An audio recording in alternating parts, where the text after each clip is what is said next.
Are you curious about discovering ways of making your life better? Then welcome to my podcast. I'm Bob Nickman, and this is The Exploding Human.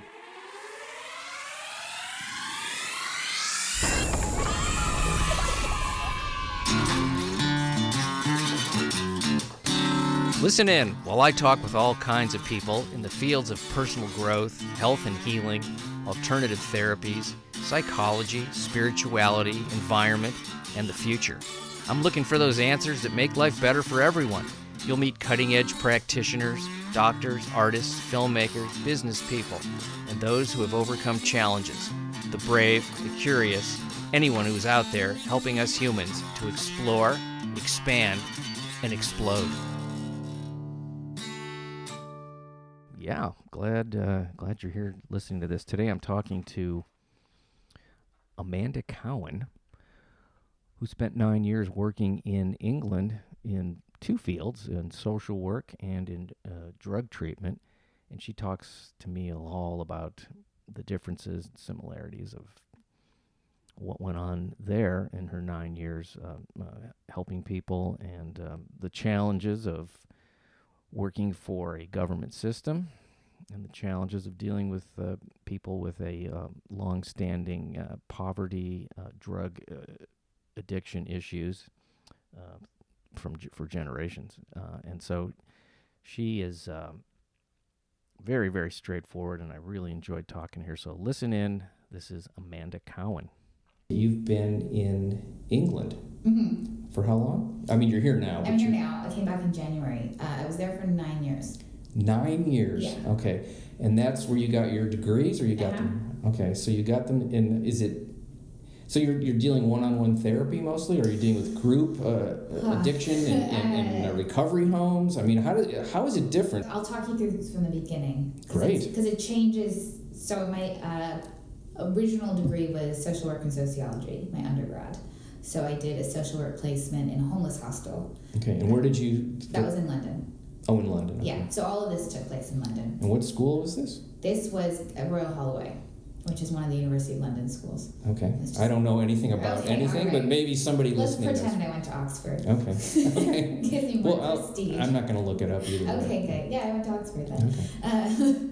So anyway, I started doing that, and then I ended up doing another placement in child protection, which was really difficult. Kind of working in a borough that's known for having the highest wealth and then the most poverty within the same area. It was kind of like a Santa Monica, really. So it was, you have your really high percentage of wealthy, and then you're unbelievably kind of destitute, and there was no kind of middle ground. So that created a really interesting dynamic to work in. So I started doing that and realized that a lot of the child protection issues, a lot of the children were kind of kids of people that had already been through the system once before and ended up kind of with drug addiction. So these were mostly the poor? Always the poor. Always the poor. Okay. Yeah, usually the most marginalized.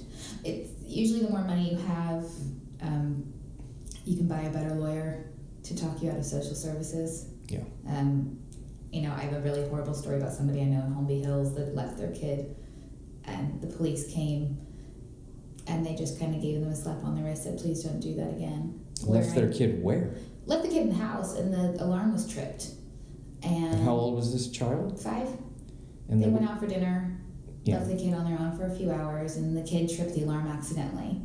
And the police came because obviously she couldn't answer the phone and she didn't know the password. Once the police did come to the house, Bel Air security or whatever first came, then the police are called because there's an unaccompanied minor. Right. So for those who don't know, Holmby Hills is super wealthy. Yes. Super wealthy. Yeah. So we have a negligent, wealthy person who yes. just went, you're on your own, kid. Right. Yeah. I guess, let's say the babysitter canceled or something. Yeah, nice. But they still needed to go to dinner. Anyway. Needed. They needed to have that dinner. So it turns out, the police came, and I've never heard of a family services investigation not being opened. If somebody, even if it was just a once-off visit that they closed it off, nothing happened, the police never passed that on. Where if that had happened in any other part of Los Angeles, an investigation would have been opened. Yeah. Definitely.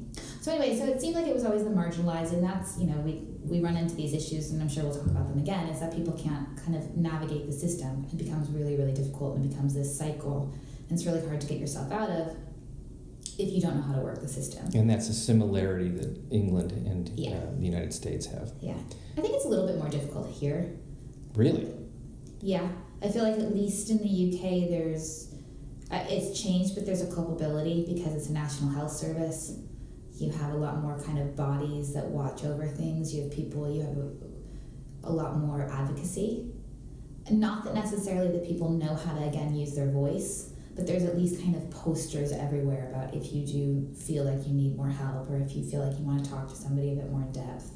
For here, I haven't, maybe I'm not seeing it, and it might just be me, but I don't see that in the same way. Things are privatized. It's a different... Yeah, I don't see that. Yeah. And who is it? The government? It's the government. And so the tax dollars are paying for the health care system. Is it like single payer? Is that basically what? No, so it's automatic. I mean, it's automatically taken out of your paycheck. So it's dependent on your salary. So I was on a pretty low salary, so I only got taxed about, let's say, 20%. And then I think it's once you earn over 40, then you hit a 40% mark. But that could be 40 to 200,000. I mean, there's a really big difference. But everyone gets the same health care. You're just the people who make more pay more. Yeah. Okay. But everyone's entitled to it. It doesn't matter. You don't have to contribute to the system. Everybody's entitled to the health care. So then it kind of creates this watchdog in a sense. There's a body. I think people feel the need to protect it a little bit more because it's a service that everyone's entitled to. It's not just certain people are entitled to. So anyway, so I was doing child protection and realized that a lot of the families, it was mostly mental health and drug addiction.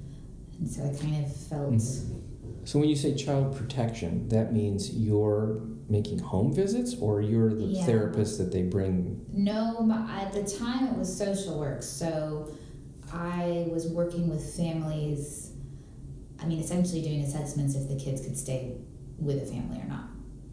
So that was quite difficult. Now, does it break along racial lines there? Or because I think of everybody in England as being almost looking the same, other than immigrant families. Yeah, but it's changed a lot though. There were. No, I've never been there, but I just sort of watch the news, and I'm sure it's a limited view. That's why I'm asking. Yeah, the one I have is limited. Certain populations are definitely. It's changed a lot. I think there was a Time article recently, and they were talking about that in the next 50 years about what people are actually going to be looking like, and how it's going to be a lot more kind of cross-cultural. The comment section was atrocious, as we can imagine. Yes, I'm sure it was. Yeah. But how they were changing, and especially in England, they've had immigration for a very, very long time. I think there's over 200 languages that are spoken in London alone. Yeah, I would imagine that is the case. Yeah. So, in this city that you were talking about, what was the difference? Well, it's interesting because it would raise a lot of questions, because there's a lot of research going into African families. I was about to say African American. They wouldn't be African American in England. Yeah. African families, or kind of Jamaican families, and there was a lot of mental health crises happened when they got to England, and they weren't sure if that was something that was already taking place when they were at home, and it was culturally kind of ignored, or if it was something when they came over. Did it set something off, or was it just how we view mental health as compared to how they view mental health?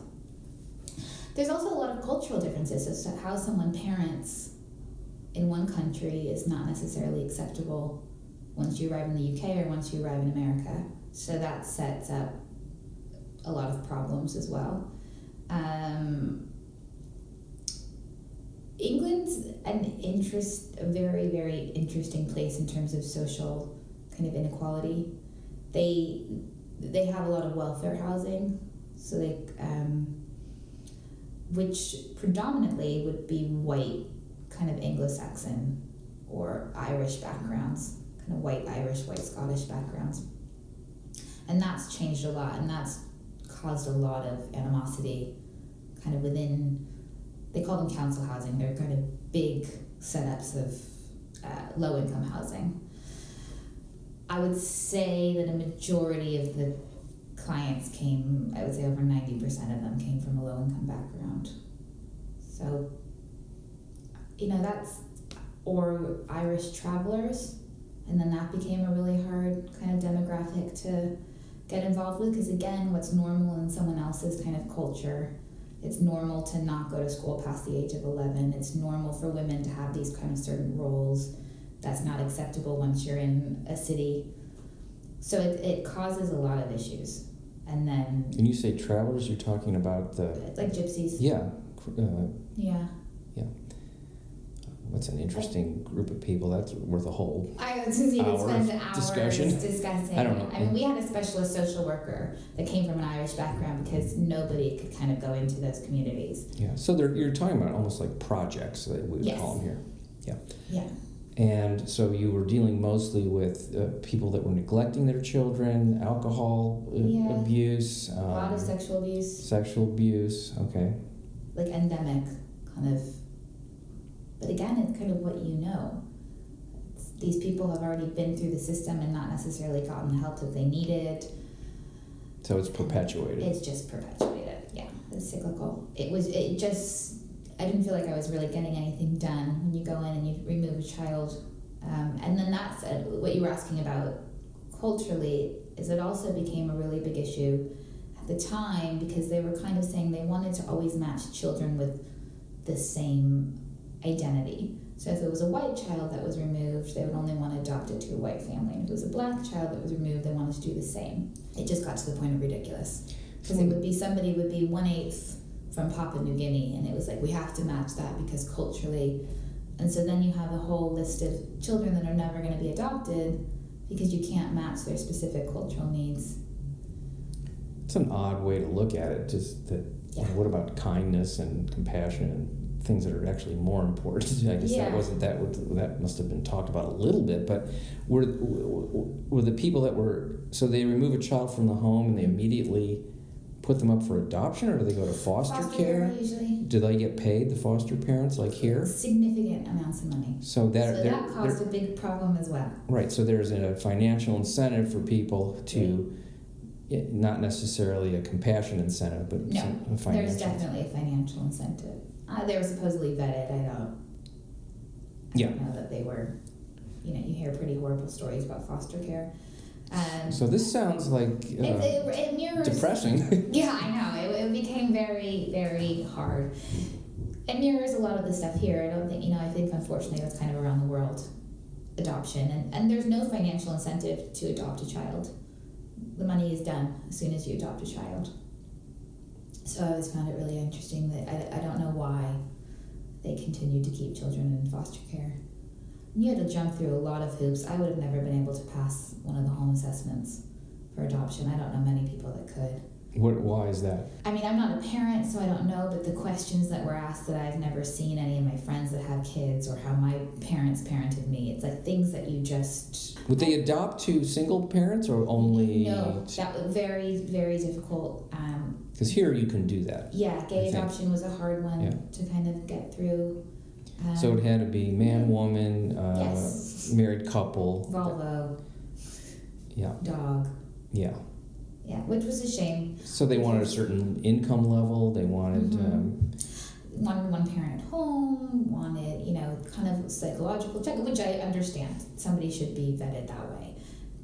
But it kind of comes to a point that everybody has flaws. Yeah. And people that can naturally have children and nobody's questioning them. And it's like, you can have as many children as you want, and that's fine. And you can... Do they ask them, like, would you discipline a child? Do they ask them that kind of questions? They go through everything. Yeah. I mean, there's no stone left unturned. They go through absolutely everything. They interview family and friends and coworkers, which I understand, and I think it should be done that way. But there has to be kind of a little bit of an allowance for, especially because there's a really small. I mean, it used to be horrible. They essentially send out a catalog of children, and it's like pictures. That's. I'm laughing because it seems so bizarre. Awful. It's really horrible. And like those casting books that they have Yeah, like in show business where exactly. you look at types and It was, and they go around the country. So you like would pass them off to like different areas and different counties. So some area maybe had more white adopters, if some had more black adopters, and then the problem would be is that they're on a whole tended to really not be ethnic minorities that would adopt. So you were stuck with a large amount of kids that needed to be adopted and not many adopters, and you have kind of other ethnic backgrounds that were happy to adopt these children, and they would just immediately go, nope, doesn't match your cultural identity. So it became disillusioned with the whole thing. Felt like I wasn't really making any headway at all. Especially because you kind of hear these horror stories with families, and all that would happen is they would just bounce around from area to area. So they go from like essentially Los Angeles County to Orange County to San Bernardino just to avoid kind of detection, and it felt like nothing was really ever getting done or changed. So you segued out of that. So I segued out of that, and I decided that like, I don't know if fascination is the right word, but I've always been drawn to kind of drug addiction and kind of the roots behind it and mental health, and so I just decided that was kind of the cause of it. That was the root, it seemed like, all the time. Mm-hmm. So I decided. So there was a high incidence of addiction in these families. Yeah. And if it wasn't necessarily the direct, if it wasn't one parent, it would always inevitably be the other parent, or it would be somewhere along the family tree. It was kind of, because you'd always, the first thing you always did in adoption is you always looked out to the other family members and hoped that one of them would be able to take them on. That would make sense. Yeah, it would make sense. Never, unfortunately, didn't happen so much. Because a lot of times, if people's parental rights weren't terminated and they had their own issues with their parents, it was just kind of this, it became very, very difficult. Dysfunctional on every level, yeah. Was it mostly, well, I'm sure alcohol was probably number one because it's so easy. Alcohol was definitely a huge part of it. Yeah, and like here, it's become, cocaine was really big and Mm-hmm. crack. Yeah. And meth has gotten to be this huge problem. Is that similar there? Crystal meth hasn't hit England, thank God. And they are so unequipped. If it was to hit, I don't even know. I'm actually surprised, though. You'd think the people that market these things it comes from Eastern Europe. So you would think, there's huge, obviously, in America, I know it's manufactured kind of in little towns in Chatsworth and Arizona. Yeah, but just drive through the desert and watch the trailers blowing up. Look for the blown up house, and you're on the right path. Don't you like that when neighborhoods and all of a sudden you just hear, oh, a house just went up in flames. Oh, I wonder why. And now they have to tell you, don't they, legally, if it was a meth house? I have no idea, but I think if you're buying a house, they have to legally disclose if someone's been murdered there. Yeah. And then they have to disclose if it was ever a meth lab. Because the fumes, you couldn't pay me to live in a former meth lab. I don't know how you ever get rid of all of that. I'm sure it smells chemically in there. I don't think you even have to tell anybody. No, exactly. They just walk in and go, who's been a mile away? Yeah, who's been cleaning the shower with some kind of horrible thing? So, it didn't hit. It hit. It's in a certain scene. In the gay sex scene, crystal meth is definitely involved heavily. And it hasn't seemed to permeate any other area yet. And they're not really sure why. And I think there needs to be a lot more research done into that. They're lucky. Yeah. Very, very lucky. That kind of doesn't make sense. It doesn't make any sense. Well, they thought do you remember about the crocodile? They were saying in Russia and the Ukraine there was a drug called crocodile, and it was eating people from the inside out. No, I've never heard about that one. Okay, you're going to have to Google it when you get home. It is the most vile thing. So basically they were cooking up, I think they were cooking fentanyl, I'm not 100% sure, I can't remember exactly, but made it so lethal and so potent that it was sizzling their insides, their organs. It was like after one use? multiple uses. doses, but not. I think they were saying after 6 months you'd have organ failure. I mean, the life expectancy was 2 years once you started taking crocodile. And so is it a pill or is it you smoke it? Okay, you smoke this stuff and then it starts to rot your insides. So the amount of amputations and kind of gangrene and all of those things that are happening, and Ukraine, which already has, I think, the highest rate of HIV. I believe at the moment the highest rate of HIV in Europe for drug related. So then you add this another layer to it, and you've got a really big problem. And they thought it was going to hit in England as well. And I remember my friend calling me, who was a nurse liaison at the hospital. So she's the one that when somebody comes into the emergency room and it's drug or alcohol, they're kind of the first person that she's the first person they would see. And they were all so freaked out. They were convinced it was crocodile, but it was just some really bad drug dealer. He just didn't know what he was doing. Oh, okay. He cooked something incorrectly. Thank God, it's just an idiot. It was just a moron. It was just an idiot. Thankfully. Not an epidemic. No, but I remember Moya, because we had been talking about it. We'd been like exchanging messages about what are we going to do, because we had all kind of been briefed on this. You know, people are going to come in, and what are you supposed to do? And none of us knew anything about it. And the emergency rooms were obviously going to be the first place that people were going to see it. And I remember her saying they got all suited up. It was just some moron, luckily. But it's a really big problem. A lot in Eastern Europe. So I think it's spread to kind of Russia and Latvia, Lithuania. And Latvia and Lithuania have huge heroin problems, which I didn't know until I was working in drug services. Yeah, I never think about those two places. No, you don't. And it's the same as here. You don't think about certain places, and then they say Indiana has a statewide, they're an emergency. What if they set up a state of emergency for Indiana now? Because the HIV rate has gone through the roof. Because of needles. Because they said no to needle exchange. I was reading today, before I met up with you, about, I think they were saying it was in Arkansas and Kentucky. So you know how now they're having a really big problem with fentanyl, and people are dying left and right because they're starting to lace things with fentanyl, and that's 50 times more potent than heroin. Something like 15 overdoses. And what is it mainly used for? I mean, what's it supposed to be used for? Well, it's supposed to be used after surgery. Yeah, it's a heavy painkiller. It's much stronger than morphine. Yeah. Yeah, but people have decided that it's a better high. It's a much cheaper high. The problem is nobody's a scientist, so when you start dosing it out, it's the same as like GHB. People think they're scientists and they're already drunk, and then they start kind of dosing things, and they put little bits in their water, or they, ecstasy or things like that, and then you end up overdosing because you're not in the state of mind to really, you can't really do it.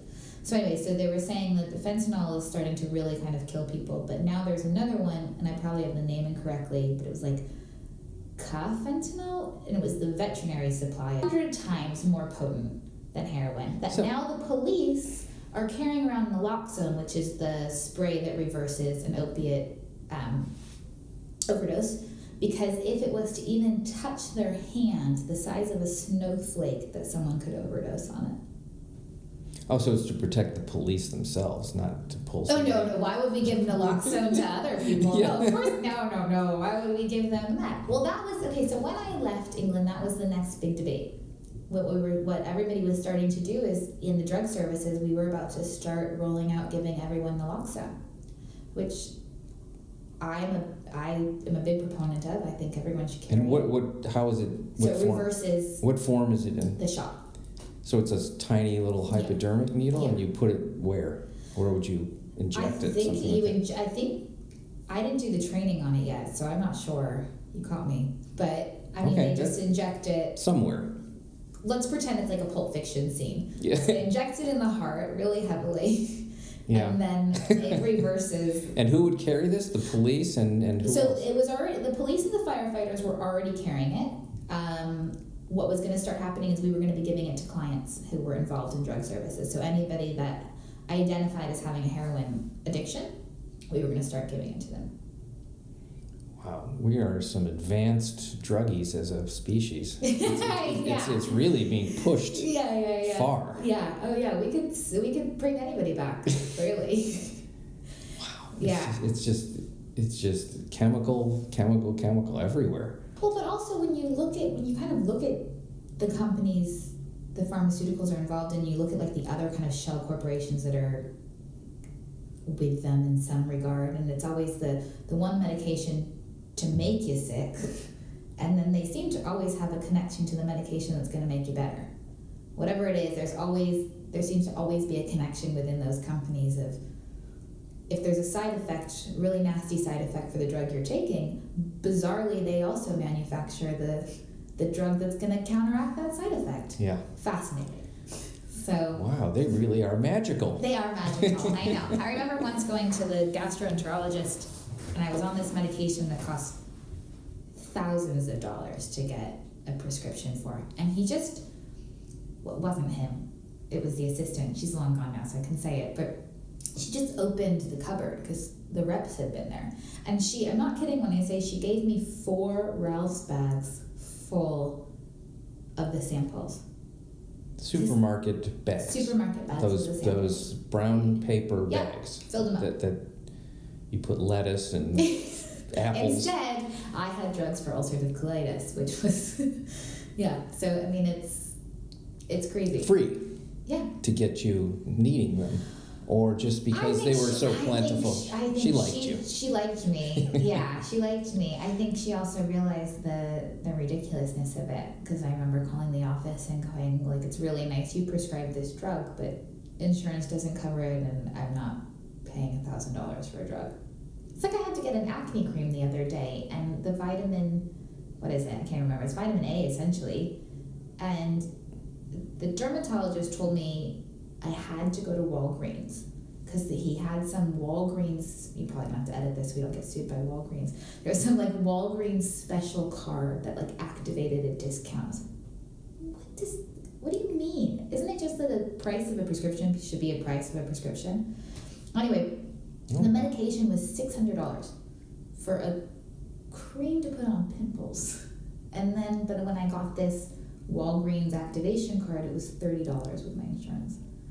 So it seems a little bizarre that the doctor's carrying around these Walgreens discount activation cards, and you can only get your medication at a certain place. So they're steering the patients to certain places because that's where it's all money. It's all money. So, and especially in the drug world. So in England, there was a kind of a move. They are starting to try and get people off methadone because they find that they're parking people, which we do here. It's kind of easier sometimes to park someone and kind of say, you're a lost cause, essentially. We'll maintain you with this. We're going to maintain you. It's easier. You're not going to really cause that many problems. You come in every couple of months, check in with a psychiatrist, make sure you're on the right dosage. We'll kind of have a song and dance about lowering you, but we're not going to. And then continue. I think it started out with really good intentions. I think all of those things do. I think, the point is that you're supposed to be doing it to maintain, so you're not going through withdrawals while you're working on yourself, while you're going into therapy, while you're trying to kind of get back into whatever it is that maybe you left behind, whether that's a job or whatever. And instead, we've kind of given people a new addiction. Do they try to steer them into 12-step programs and therapy, or any kind of help for people to available, or is it all up to the individual to make sure that they do those kinds of things, or does in case of England, does the government help with further treatment beyond just parking, as you would say? Yes, that's the one thing I have to say that was really great about the UK. Before kind of the Tories came in and their version of Republicans, and they started cutting a lot of funding in the last couple of years, there were definitely spots for anybody that wanted to go to rehab. Kind of to the point of ridiculous. We had some clients that had gone 9-10 times, and you go, okay, well that's £1 million that have now been spent on you for each go. But There's definitely help. It's just if people want to access it. But then the number, unfortunately, because mental health services have been cut so significantly, there's not nearly as much help in kind of drug services. So that's where my job came in, because everybody from mental health were being dumped into drug services. So if you go into a mental health service, the first thing they're going to do, one of the first questions they're going to ask you is if you use drugs or alcohol. And they're going to look at the amount that you use. And if they consider, I think the limit was something if you have over 3 glasses of wine a week, they considered you a problem drinker. So they had a very low, they did it for their own benefit. Yeah, to push them into the other program. Into another service. So then they pushed you into a drug service, which then created a lot of problems for us, because we obviously had people that had very, very serious issues, but you also had people that were maybe drank more than they should, but I wouldn't consider them addicted to anything. And then they were terrified to access our service, because you walk in and you see people that are in a very different position than they are in. But then that comes with its own thing as well, is people always think that they're different and they don't have a problem. Usually when you end up in a drug service, you all have a problem. Is there more or less of a stigma? Like here in the United States, there really isn't much of a stigma to having a drug or alcohol problem anymore. Especially in Los Angeles. Well, in Los Angeles, it's fashionable. It's a cool thing to have, yeah. Yeah, but I mean, it wasn't always that way. Obviously, No. it was. It's the family needs to be ashamed because so and so's an alcoholic or a pill addict or whatever. But now it's far more accepted. Yeah. Is it more or less accepted there, or is it the same? I think it depends. I think it's the same. I think it depends on what circle kind of you're in. A lot of people, like I said, is familial, so if it's already in their family, it's like they don't really see a point in discussing it.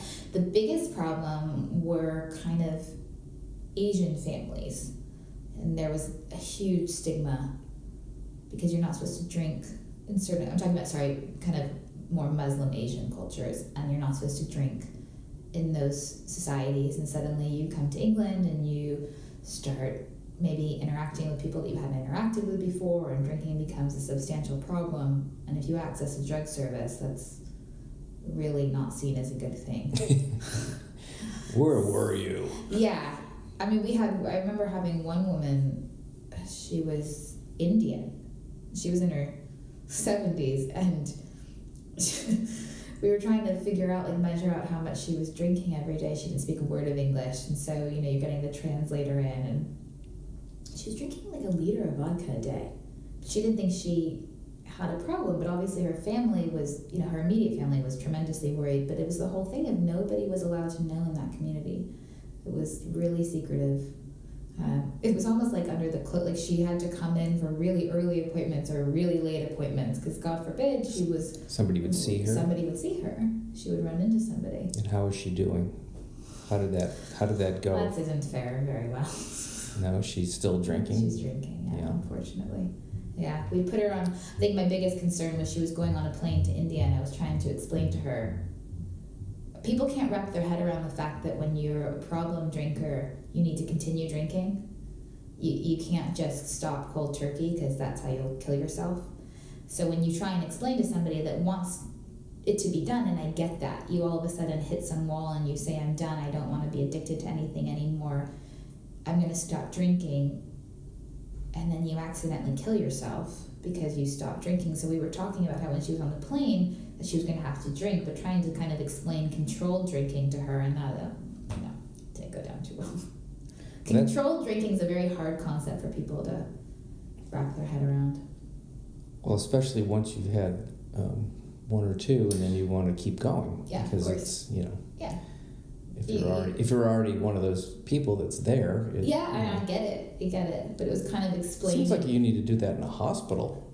You should do it in a hospital. Yes, with maybe some other. You should do it in a hospital with medical professionals. But I mean, there are definitely we used to come up with plans all the time, because we did community detoxes. So we would always have kind of plans in place, and my job was to kind of go through the assessment with somebody one of my jobs when they first came in was to kind of look at how much they're drinking and how to start cutting down. Because the thing with England is then became very difficult, and you had to jump through a lot of hoops to prove that you really kind of needed these services or were going to use them. So you would do a community detox. What does that mean? A detox just within kind of your house. Okay. I thought maybe the entire city. Yeah, the whole city rallies around you. All right, everybody, meet in the town square at 2:00. We're all going to detox. That would be fantastic, actually.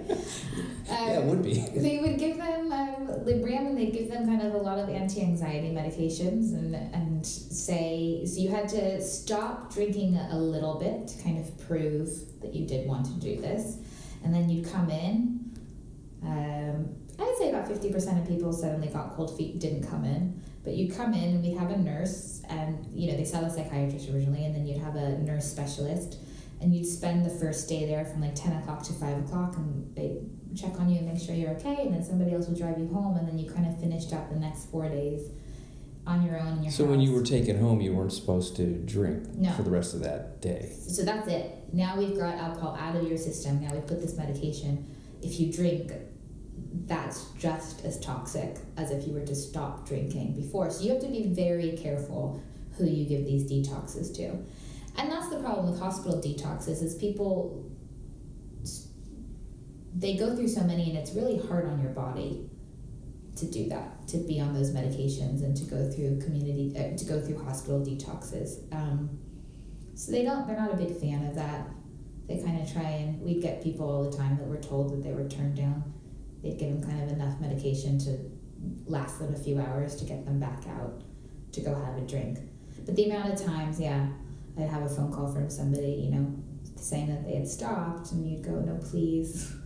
Or in the middle of sessions, the amount of times I had to tell people to stop and walk to the corner store and get a beer. Mm-hmm. And it's a really hard thing to say to somebody.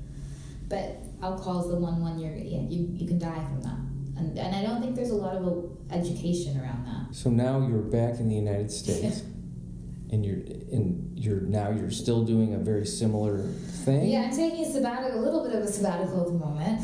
Okay. I had Need to unwind, do you? I had 3 very interesting cases back to back in London that the police were involved. One of the times I was doing an assessment for a gang member, asking him questions, and I guess I asked one too many questions, so he decided pulling a knife on me would be a really good idea. Now were you alone in a room? So this was the other thing. And they're not searched before these things. No, obviously. we didn't have any security. Oh. The situation was awful. We had no security. We didn't have panic alarms. We didn't have cameras, which we weren't supposed to tell clients, but they could see we didn't have cameras. It was like, so when I stopped working in the hostel, this is going to sound ridiculous, it was because I got punched in the face by one of the clients. I tried breaking up a fight very stupidly. I was naive, and I think your human reaction is when you see someone being hurt is to kind of jump into a situation, and I saw one of the women in the hostel, somebody was punching her, so I went to kind of go talk to him. Anyway, the next day he was arrested because he found out where the security cameras were, and he blacked him out, and he killed another client. So that was an issue. So then that hostel got shut down for a while. So anyways, there's all these things. There's a lack of security in all of these facilities,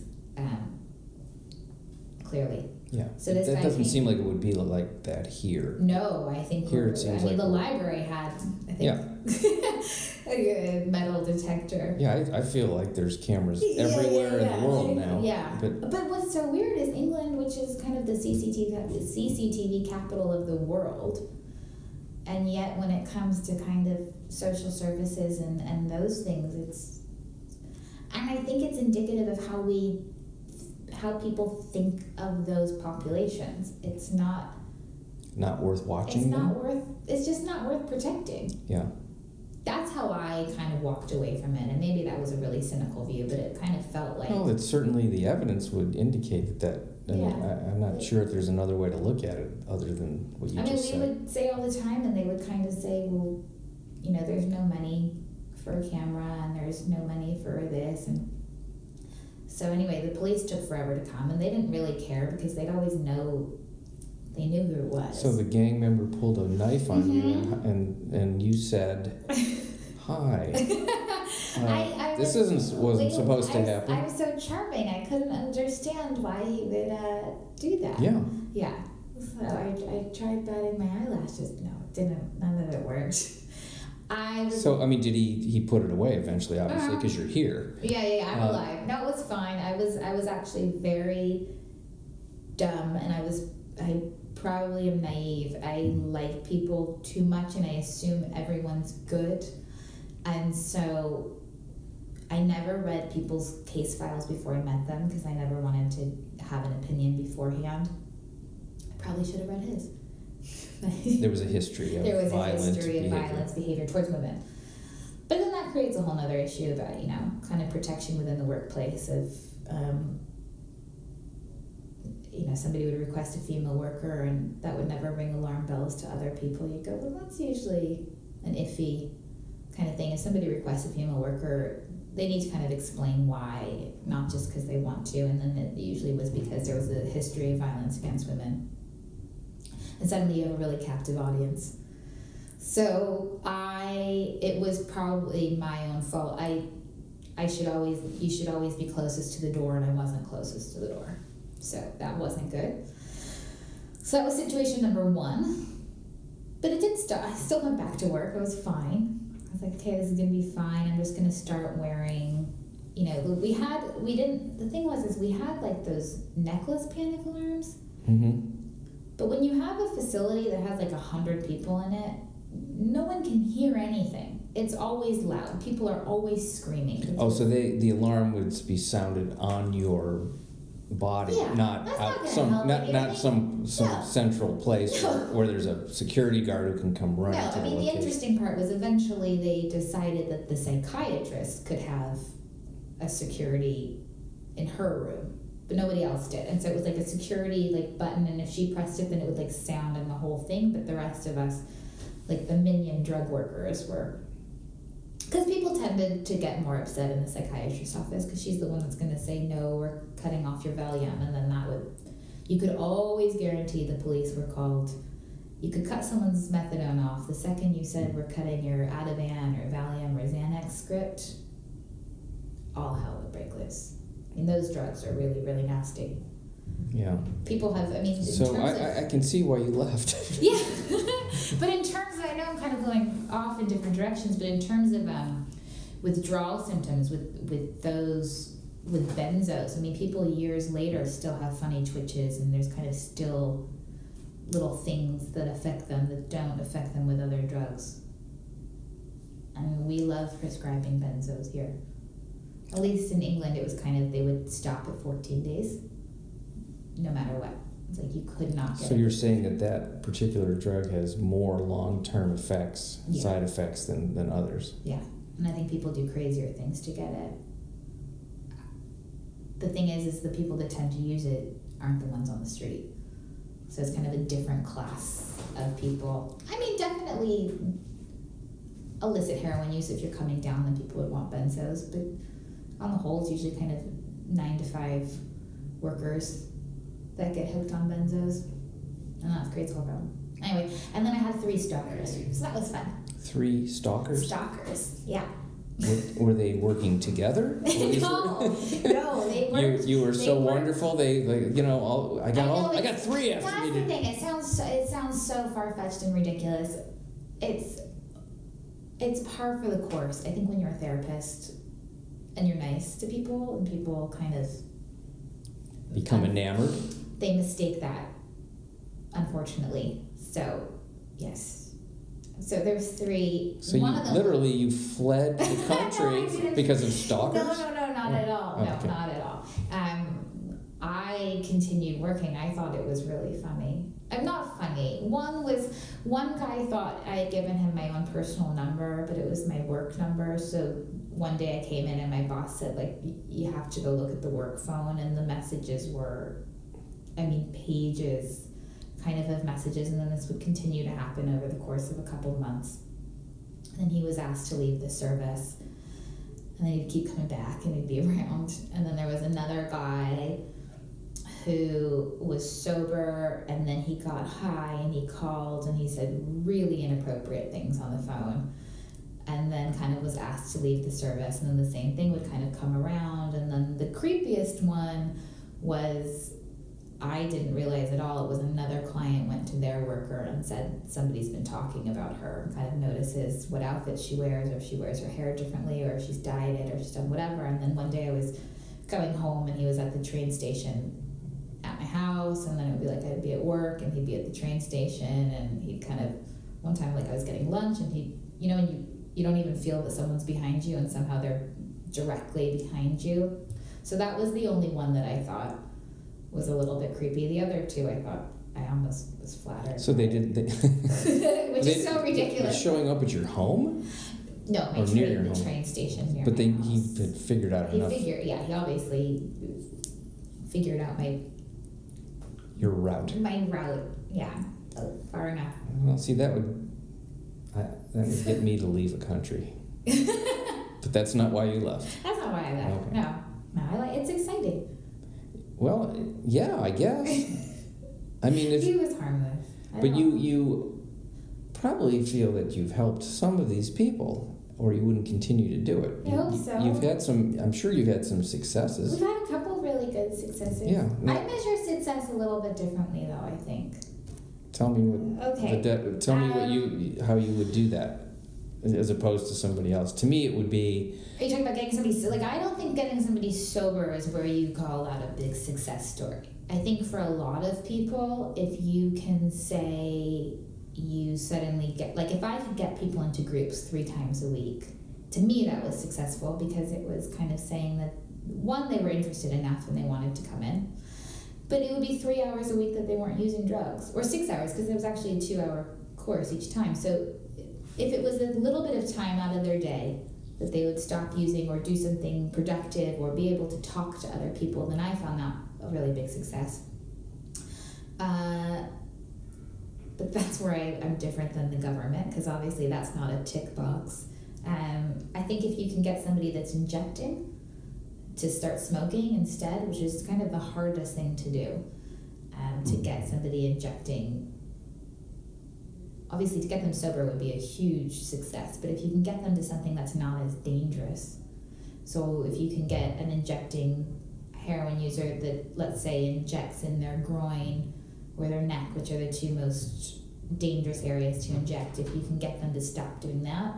At least, I think if you work with really small goals along those lines, if you can get people to start using needle exchanges, those are big successes to me. If you get someone to taper down their methadone, like I had, a few of my guys that started on 70 milligrams and we got them down to 10, which is kind of the lowest before you completely come off of it. And then eventually you have to start working towards the bigger goal, which is getting somebody off it completely. But it's a big ask. If somebody's 50 years old and their entire life has been that, those are their coping skills. It's their friends, it's their family. It's everything they know. You're asking someone to completely turn their life around. Yeah. And even if they think they've hit some kind of bottom where they're unhappy with that situation, it's a really momentous task. Well, it's like almost like a death of something that's close to you. I would say that to them. I would say I think you should mourn it. I think you should mourn it as a loss. Treat it as a death in the family, because it's been your best friend for all these years, but it's also been this really, really horrible backstabbing jerk along the way as well. Right. It's your best friend, and they're disloyal. Yeah, exactly. Are the 12-step programs as big as they are here in England? Not nearly as big, I don't think. I think they definitely have. They definitely have a following. I found that people in drug services were really against 12-step programs and didn't want to ever go to rehabs that were 12-step programs. Why is that, do you think? People think it's culty. These are the counselors and the people? Oh, no, sorry, clients. Oh, clients didn't want to go. Yeah. themselves, Yeah. but it was encouraged by the. It was encouraged. Oh, okay. Yeah, it was So the definitely clients encouraged. didn't want to do it probably because it was just another way. It's like another thing to say no. People have anger, God, split personality. impulse control. Impulse control disorders, which is that's a huge thing here now. What- There's a lot of debate around ADD and Yeah. impulse control. What about people that are chronic liars? Is that a personality disorder? I think it's yeah. Would that be considered? Yeah. And that's not something you would treat with CBT. No. I mean, I guess because it's a. Have we ever encountered that? Okay. Sorry, but I don't think I've definitely, within drug addiction and Yeah, there's a alcohol, lot of. there's a lot of lies. Yes. Yeah, it's a good game. Yeah. People would be CEOs of companies if they weren't so busy getting drugs. Yes. They're like, really, you would be Bill Gates Right. if you spent the amount of time you did sourcing and finding your drugs and the lies you come up with and the excuses. Creative people. Insanely creative. Yeah, would be worth a lot of money, especially if they all banded together. Yes, I always think they should go into advertising or. Oh, and you could see them Real like Shark estate. Tank. They're hustlers. Hustlers completely. And some of them are really good at it. Some of them are not so good. I was, you mentioned borderline personality Yeah. disorder. Yeah. That one. It's a horrible term because it doesn't Yeah. describe it correctly. Yeah, because I was reading a little bit about it, Yeah. and obviously it's just like anything. There's varying degrees of severity. But what are some of the? Because I think there's probably quite a few people that Something the have statistics are insanely high. The correlation between borderline personality disorder and drug abuse. Yeah. What are some of the traits of a borderline? I know that one of them is to Chronic feeling of emptiness. That's a huge one. that's just being human, isn't That it? is, I was going to say, yeah, it's part of it. There's a chronic feeling of emptiness. There's kind of a feeling of abandonment, consistent abandonment. So most of them have had that in their childhood. I think the latest studies said something like 80 to 90% of people have been sexually abused that then go on to, there's usually a post-traumatic kind of stress disorder element to it. And then, so some people say that's a way of coping, that your brain did that as kind of a kid. There's a lot of splitting, kind of one good parent, one bad parent, that kind of splitting. To create it, you mean?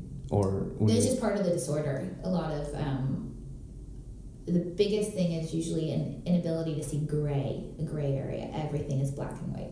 People are good or bad. Kind of really heightened sensitivity. Mm-hmm. Yeah, What you could say defines a lot of people who fall into drug abuse. yeah. I mean, when I was doing my master's, one of the things that I found was what I did is I did,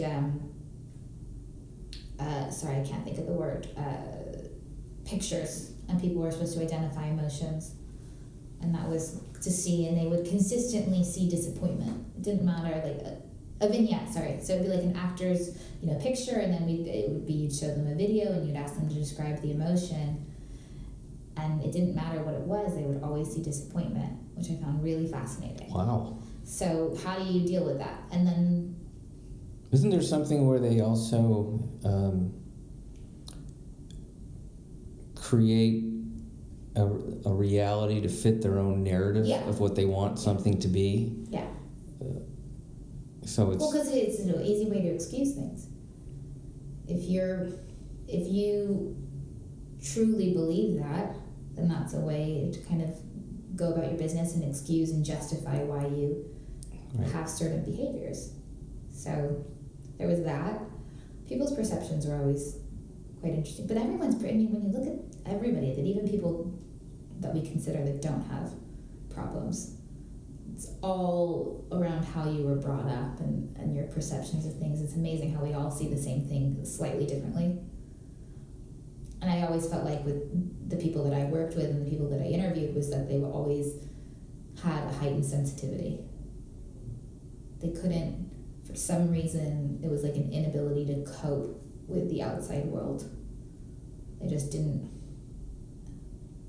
I don't know, and again, it's not everyone, but it seemed like a large percentage. It was like they just couldn't deal with what life sometimes dealt.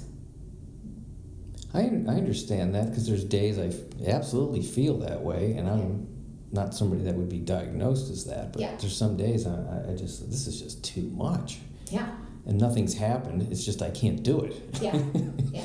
You know, I have those moments where you just don't want to get, like, getting out of bed seems like this kind of moment. Yeah, but I can't imagine having that every day. That would be a really hard thing to live with. Yeah.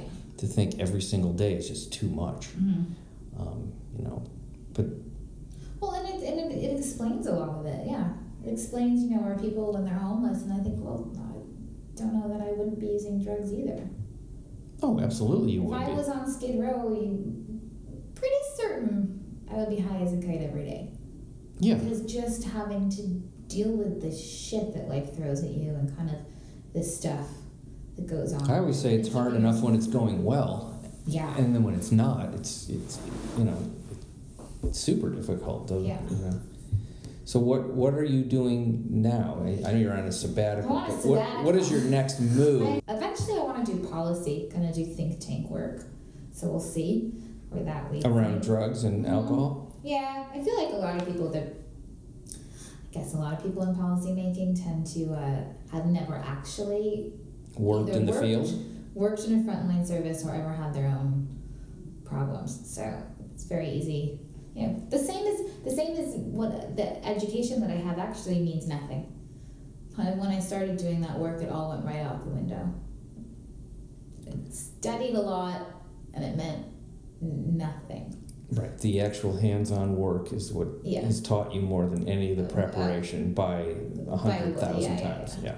There's no way to kind of prepare yourself until you actually go in and do it.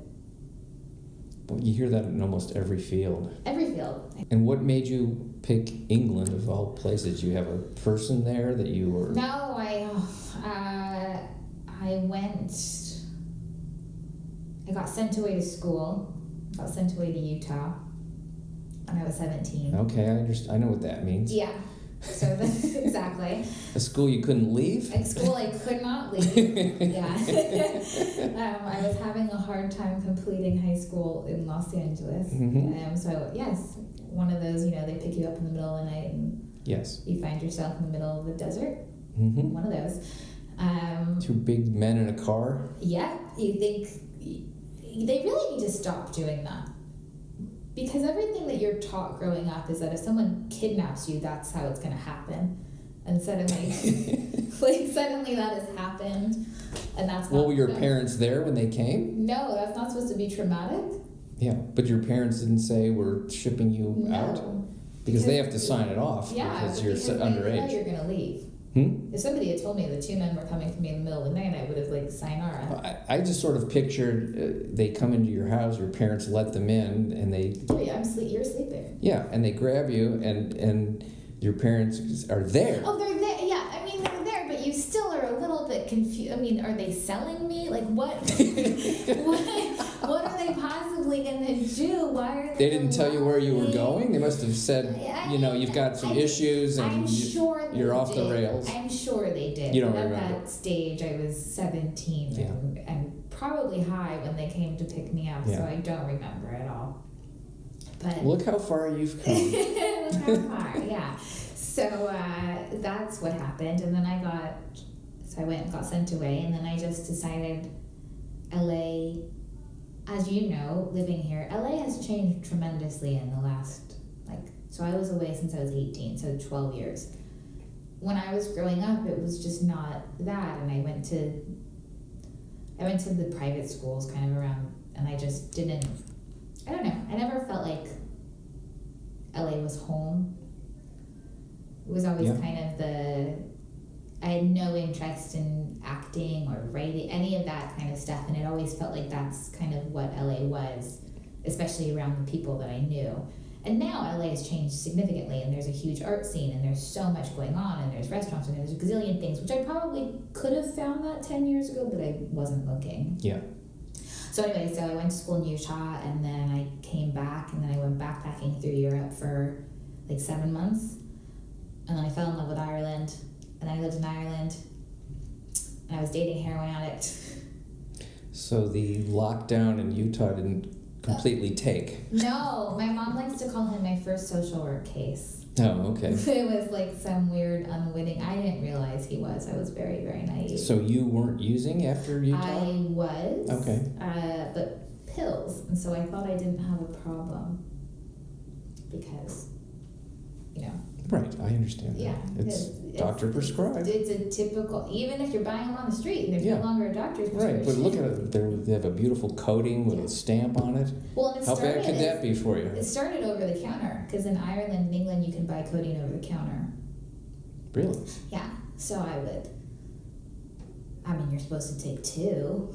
Right. And my addictive personality decided, so I remember... I thought it was as needed. Yeah, I happen to need more than other people. all the time. Yeah. And so my personality, I used to spend my days going to different pharmacies, and you could get 2 packs at a time, and I'd be going around to different pharmacies and getting them and asking coworkers, like, I have a really bad headache, do you mind going to the store and getting them? And then this turned into like a big problem because I was taking a lot of pills every day.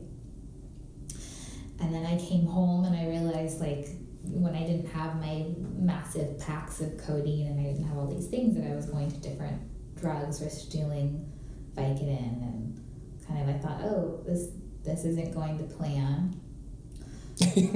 So I had... You even had a plan. Well, I just didn't it didn't occur to me, because the person I was dating was the one with the drug problem, not me. Yeah. I was fine. And so yeah, I came home and I went to see a doctor at UCLA Harbor, and my mom took me and she was like enough's enough. Like, we need to kind of figure this out. Kicking and screaming that I don't have a problem at all, and like, you're completely wasted. I'd seen a psychiatrist at UCLA in Westwood, and he said there's this really great guy, Dr. Schwang, go see him. And he converted how much of these pills were turning into morphine in my body, and how much I was taking, and what the equivalent of Suboxone, which is not an opiate substitute, I know would be. Yeah. The fact that I needed an opiate substitute made me realize, oh shit. Yeah. And anyway, and I remember it was the worst. He sent us off for a couple hours and I didn't have any of my pills, and I just went into, I still remember the rage that I had, and I think that's when it kind of clicked that I had a problem.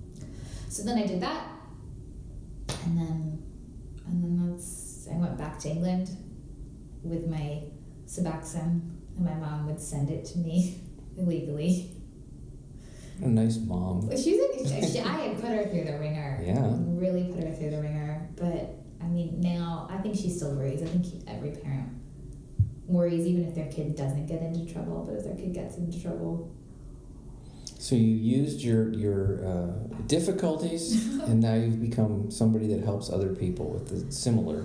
Yeah. Yeah. I think I don't think you have to have a background in it, and I think that's why they kind of tell people, like, my job, you're not supposed to disclose it to clients, and I get that, because there are people that work in this line of work that have never had a problem, and again, you don't want that to be another excuse for someone. Well, they don't understand because they've never done it. I think there's a certain empathy you feel. I think, not only is there empathy, but there's a radar for bullshit. Oh, there's a bullshit radar, and I'm a bit harder. I think I'm a bit harder than my former coworkers.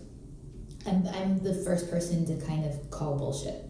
Yeah, I think that's a valuable tool. I'm done with this. The amount of sessions that I used to just kind of go, we're done, and walk out, where other people kind of danced around it a little bit longer. So there's only so much you can do. Yeah. Well, someone has to. It really is true. Someone has to want to have that help. The criminal justice clients never worked because they were the ones that were being forced by the courts. Yeah. Well, I mean, you do hear stories of people being offered jail or rehab, and they always take rehab because it's easier, and sometimes it takes. Sometimes it takes, and that's fantastic when it takes. And so it's worth at least doing once. Think everybody should. Yeah. Unless there's a more severe crime that's happening. Right, other than yeah, that, of course. I mean, I shouldn't have said it never takes. I had one client that I remember that he was so combative when he first came in. He was like this 60-year-old man, and he was using crack for years and just really aggressive. And by the end of the session, when I had to tell him that I was leaving, he going back to America, he softened the tiniest bit, and it was like 2 minutes of vulnerability. And I thought, okay, somehow something seeped in. Because even when his court order ended, he would still come every week. And I thought, okay. I mean, he would always test positive. I knew he was. Yeah, but still there was a using. seed of of a lifeline to something other than what he was doing. Yeah. I mean, sometimes that's all it takes. Yeah, I mean, it's just. I mean, even if you're just offering a possibility of change, of hope, something that sometimes can be enough for people. I mean, the follow through is obviously the hardest part. Yeah. But even just, when we used to see clients and they'd come through the door, and sometimes it would be a revolving door. Sometimes it would stick. And it was always, obviously it's really sad when you see people go back out. That was the hardest part. I think that was the part of my job that I really had a hard time coming to terms with. Is you'd get somewhere with somebody, whenever you'd go to discharge someone, that was always the dangerous spot. Suddenly their lifeline wasn't there anymore. And they didn't think they could do it on their own. They didn't get that they had done this themselves, that they were able to keep themselves fine for a long period of time. That there were other things they could do. They could do AA, they could, we offered gym passes, and we offered all these kind of social activities, and we had a weekend club and different things, and gardening and going back to school. And even if they filled their life with all of those things, sometimes it was for whatever reason the idea that the drug service was no longer theirs to be at, just couldn't do it. And that was hard. It's almost like it becomes a parent. Oh, and that would be a discussion that we'd have to have all the time, that we're not your parent. Yeah, and that was a hard discussion to have. It's almost like when you think about somebody, it's like they substituted drugs for a parent. Well, look how many people become crazy athletes. There's usually you switch something. But in that case, especially, as you're right, we became the parent. We became someone that they had to be responsible. They had to come and they had to they were culpable for their actions. It was, and that was, I think that was the thing, is you had to make that very clear from the beginning, that wasn't our role. I worked on an honesty policy. Unless I had to drug test people for a court, I wouldn't do it. I truly believed if people told me, people do start telling you the truth. Yeah, I would think if you're a safe person to talk to, it's not going to hurt them to tell the truth in those situations. Yeah, it's not punitive. Well, thanks so much for talking to me. Thank you. And good luck. Thanks. All right. That was Amanda Cowan. I hope you guys enjoyed that. I sure did enjoy talking to her. And I really appreciate you guys listening to the podcast. It's, something I've wanted to do for a while, and I'm still trying to figure out the best way to do it. I don't know where it's going or how it's going. I'm just doing it, which is really all you can do, huh?